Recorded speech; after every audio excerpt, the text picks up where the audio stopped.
साईं की बात। बच्चे देखो, परिणाम की चिंता मत करो, परिणाम मेरे हाथ में है। सिर्फ और सिर्फ तुम्हें मेहनत करनी है। तुम मेहनत पर ध्यान दो और परिणाम मैं घोषित करूंगा। और एक बात कहूं तुमसे कहना तो नहीं चाहता था, लेकिन तुमसे कह देता हूं, अभी परिणाम का घोषणा नहीं हुई है, लेकिन तुम ही विजय हो, ठीक है ना? तुम ही विजय हो। खुश हो जाओ मेरे बच्चे, अभी से खुश हो जाओ। मैंने तुम्हें पहले से ही बता दिया है कि तुम जीत चुके हो। तुम विजयी हो मेरे बच्चे, विजयी हो।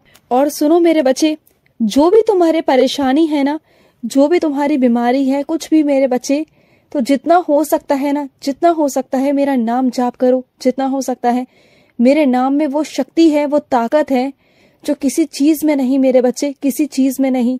तुम मेरे नाम के द्वारा ना वो हर एक चीज पा सकते हो, वो हर एक चीज हासिल कर सकते हो जिसके बारे में तुम जानते भी नहीं, जो तुम सोच भी नहीं सकते हो, या जो तुम्हारी चाह है उससे भी कहीं बढ़कर मैं तुम्हें दे सकता हूँ। ये निर्भर तुम पर करता है मेरे बच्चे, तुम पर करता है। और सुनो, गुरुवार को तुम अपनी मनोकामना पूर्ण कर गए ना मेरे पास आकर, जो तुमने मुझसे कहा था कि साईं मेरी मनोकामना पूर्ण होने पर मैं ये चीज करूंगा, और तुम्हारी मनोकामना पूर्ण हुई और तुम अपनी कही बात को पूरा करने मंदिर आए थे, है ना? और सब कुछ पूरा कर गए जो भी तुमने कहा था। तो मुझे बहुत बहुत खुशी मिली मेरे बच्चे, बहुत खुशी मिली। जब तुम आते हो ना मेरे पास अपनी कही बातों को पूरा करने के लिए ना, तो मुझे बहुत खुशी मिलती है। तुम उनमें से नहीं हो मेरे बच्चे जो अपनी इच्छा पूरी होने पर अपनी कही हुई बातों को भूल जाए।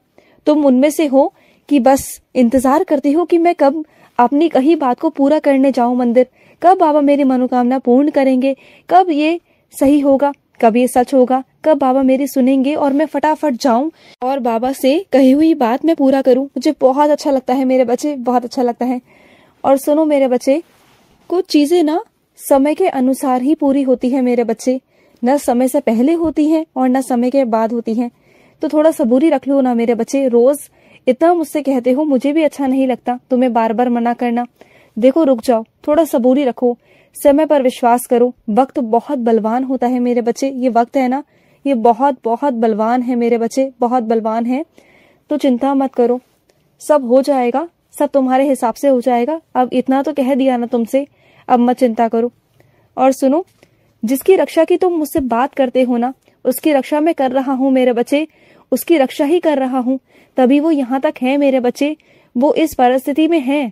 अगर मैं उनकी रक्षा नहीं कर रहा होता ना, तो पता नहीं आज उनका क्या हाल होता। सिर्फ तुम्हारी वजह से मेरे बच्चे, सिर्फ और सिर्फ तुम्हारी वजह से मैं उनकी रक्षा कर रहा हूँ, क्योंकि तुम रोज उनकी प्रार्थना मेरे आगे लगाते हो, रोज मुझसे कहते हो कि साईं उनकी रक्षा करो, और मैं वही कर रहा हूँ मेरे बच्चे। तेरी कही हुई बात मैं कभी टाल नहीं सकता। ऐसे कैसे टाल दूं? तुम मेरे इतना अच्छा बच्चा है, इतना प्यारा बच्चा है, मेरे हर एक एक आदेश को मानता है, तो ऐसे कैसे मैं पूरा ना करूं? हाँ बोलो, मैं तो करूंगा ना पूरी। और सुनो, तुम्हें ऐसा प्रतीत हुआ था कि मैं तुम्हारे पास आया था, मैंने तुम्हें स्पर्श किया था ना, तो हाँ वो मैं ही था। डरो मत, वो मैं ही था। तुम्हारे मन में जो शंका थी वो मैं दूर कर रहा हूँ, ठीक है ना मेरे बच्चे? वो मैंने दूर कर दी है कि वो मैं ही था। अब तो खुश हो जाओ कि हाँ बाबा थे, क्यों परेशान होते हो? और सुनो मेरे बच्चे, जो तुम्हारे घर में उदी नहीं लेता ना, उदी से वहम करता है, उदी को नहीं लेना चाहता, उदी जल नहीं पीना चाहता, तो सुनो, ऐसे लोगों के लिए क्या करो, अपने घर में तुम जहाँ पानी इकट्ठा करते हो ना, जहाँ से पानी पीते हो, या कोई मटका हो या कोई चीज हो मेरे बच्चे, उसमें उदी डाल दो। देखो वहां अगर उदी डालोगे ना, तो उस उदी में खाना भी बनेगा, उस उदी जल का लोग सेवन भी करेंगे, और जितना भी तुम्हारे परिवार में लोग जल पिएंगे, उदी जल पिएंगे ना, फिर देखना मेरा चमत्कार। ना चाहते हुए भी उन्हें पीना पड़ जाएगा, क्योंकि उन्हें पता ही नहीं चलेगा कि उसमें उदी है। तो ऐसे लोगों को ना ऐसे ही ठीक करना पड़ता है मेरे बच्चे। अगर वो सीधी तरीके से उदी जल नहीं लेते तो उन्हें ऐसे करके दो, ठीक है ना? चाहे वो ऐसे ले या वैसे ले, बात तो एक ही है ना मेरे बच्चे। मैं कृपा तो करूंगा ही करूंगा, जरूर करूंगा। तुम बिल्कुल भी चिंता मत करना, ठीक है ना मेरे बच्चे? परेशान बिल्कुल मत हुआ करो। अरे तुम इतना परेशान क्यों होते हो? जब तुमसे कह दिया कि मैं सब संभाल रहा हूँ, संभाल लूंगा आगे भी ना, क्यों इतना चिंतित हो जाते हो? छोटी छोटी बातों पर इतना परेशान हो जाते हो, मत किया करो। और सुनो, तुम्हारे घर में जो बीमार है मेरे बच्चे, उसे मेरे चरणों का फूल ले जाकर उसके सिराने रखो, वो ठीक हो जाएंगे, जल्द से जल्द ठीक हो जाएंगे मेरे बच्चे, बिल्कुल चिंता मत करो। और सुनो, मानता हूँ कि वो माफी के लायक नहीं है, वो अपराधी है, उन्होंने तुम्हारे साथ गलत नहीं किया, लेकिन तुम उन्हें सजा मत दो मेरे बच्चे, बिल्कुल भी मत दो, उन्हें छोड़ दो, उन्हें माफ कर दो मेरे बच्चे। जानते हो क्यों?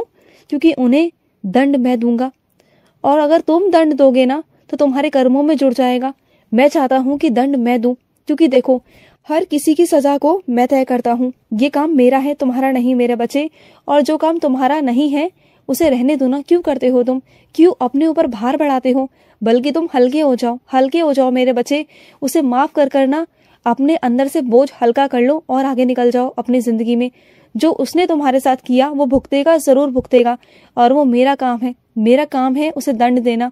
उसे मैं दंड दूंगा, और जब दूंगा ना तो तुम्हें पता भी चल जाएगा, तुम तक वो आवाज, वो खबर पहुंच जाएगी मेरे बच्चे, पहुंच जाएगी। और जो लोग तुम्हारे खिलाफ अफवाहें फैला रहे हैं ना, उल्टी सीधी गलत सलत बोल रहे हैं, तुम पर उंगली उठा रहे हैं, तो सुनो, ऐसे लोगों से डरना मत, क्योंकि ऐसे लोगों का काम है तुम्हारे बारे में बदनामी कराना, अफवाह फैलाना। क्योंकि इंसान जानता तो नहीं है कि वो इंसान कितना संघर्ष कर रहा है, कितना अपने जिंदगी में परेशान है, कितना दुख झेल रहा है। बस लोगों को वही बातें करनी है जो वो देखते हैं। तो लोगों की बातों पर कभी मत जाना, क्योंकि अगर तुम्हारे घर में खाने को नहीं होगा ना तो लोग नहीं देने आएंगे, इस बात को ध्यान रखो। और सुनो मेरे बच्चे, कभी गलत लोगों का समर्थन मत करना।